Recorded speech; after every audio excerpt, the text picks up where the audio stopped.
Salut, chers amis en Jésus-Christ et bon dimanche à vous tous.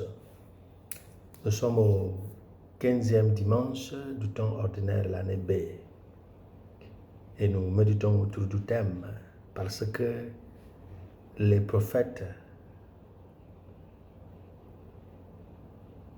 sont silencieux. Et nous lisons de la prophétie d'Amos chapitre 7, 12 à 15. La lettre de Saint Paul aux Éphésiens chapitre 1, verset 3 à 14. Et l'évangile selon Saint Marc chapitre 6, verset 7 à 13. Et lorsqu'un père a beaucoup investi dans la formation de ses enfants et que par une raison ou une autre, disons malheureusement, ceux-ci lui ont fait défaut par l'échec avéré. Ce père est parfois poussé à prendre une deuxième option. Il peut les abandonner. Parfois, il lègue ses biens à un serviteur fidèle. Les personnes dans cette situation ont pris la décision des fois d'adopter un enfant à qui elles vont transmettre ou transférer leurs biens comme l'héritier. Et le cas d'Amos nous présente la situation d'Israël, de ses prêtres et de ses prophètes sur lequel Dieu a investi sa confiance et ses dons spirituels et ses positions loyales pour le bien commun du peuple de Dieu, mais qui n'ont pas réussi à réaliser le projet de Dieu pour son peuple. Là où les prophètes et les prêtres ont échoué,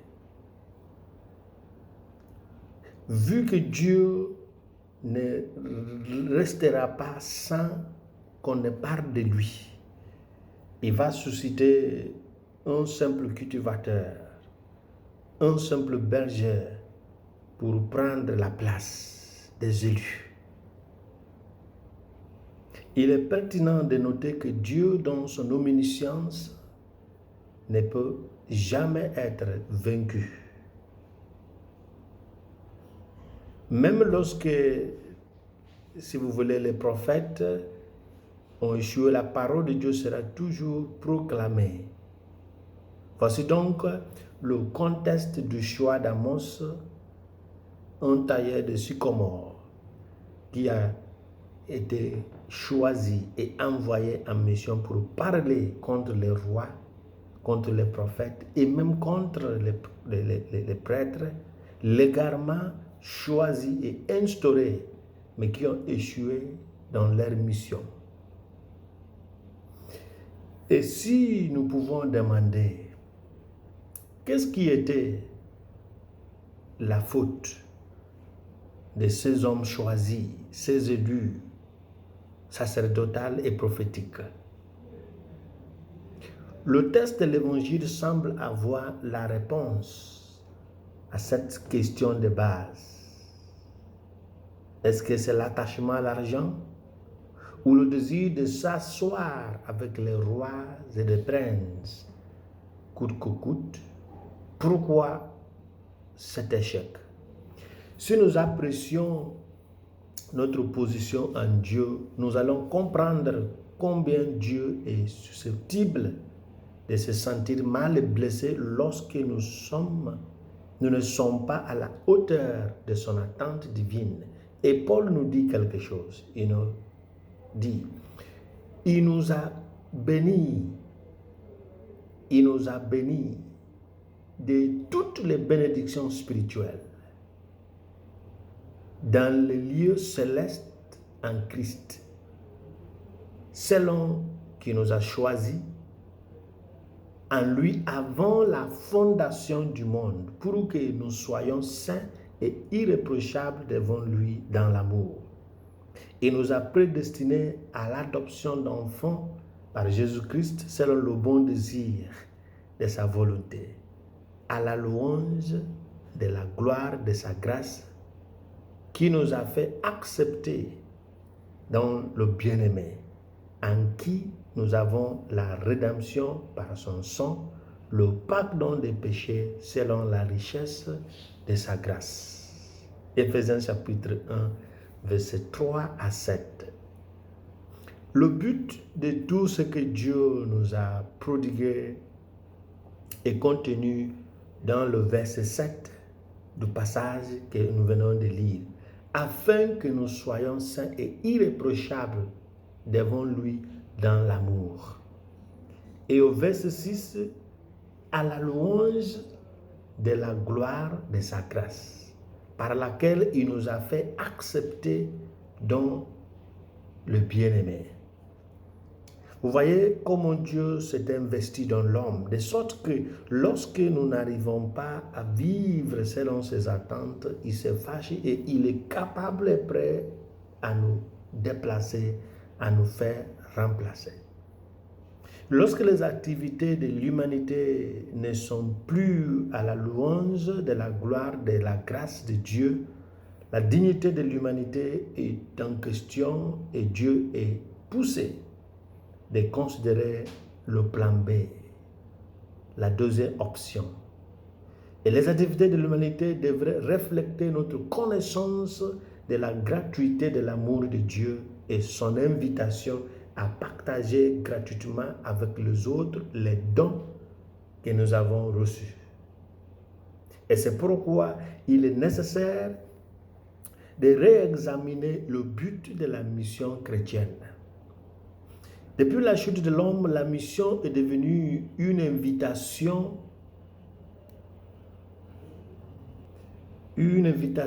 à revenir à la reconnaissance de Dieu comme seul souverain. C'est ce qu'exprime le message de la repentance et la mission de Jésus qui annonce l'année du Seigneur en son point culminant. Tous les intermédiaires de l'Ancien Testament ont essayé de communiquer le message jusqu'à ce que vienne Jésus qui est venu à la plénitude de temps. Le but de la mission, il nous a donné l'autorité sur les esprits impurs, qui est la force dominante du prince de ce monde, selon 1 Jean chapitre 5, verset 19. Mais il nous a soumis à une obéissance inébranlable. Et la Bible nous dit, et il leur recommanda de ne rien prendre pour le voyage, si ce n'est un bâton, pas de pain, pas de sac à dos, pas de pièces de monnaie pour leur bouche. Ils devaient porter des sandales, mais, ajoute-t-il, ne prenez pas de tunique de rechange. Et il leur dit, si vous entrez dans une maison où que ce soit, restez-y jusqu'à ce que vous quittiez la ville.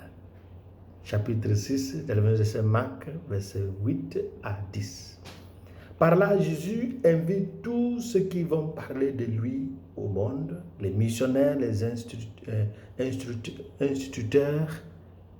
les catéchistes, les familles chrétiennes qui existent dans la société comme des tours de garde. Jésus les invite à une vie de simplicité en fuyant les vices de l'avarice, du matérialisme, de la compétition mondaine. C'est pourquoi les prophètes et les prêtres ont échoué à l'époque d'Amos. Il n'y avait pas de différence entre les élus et les autres.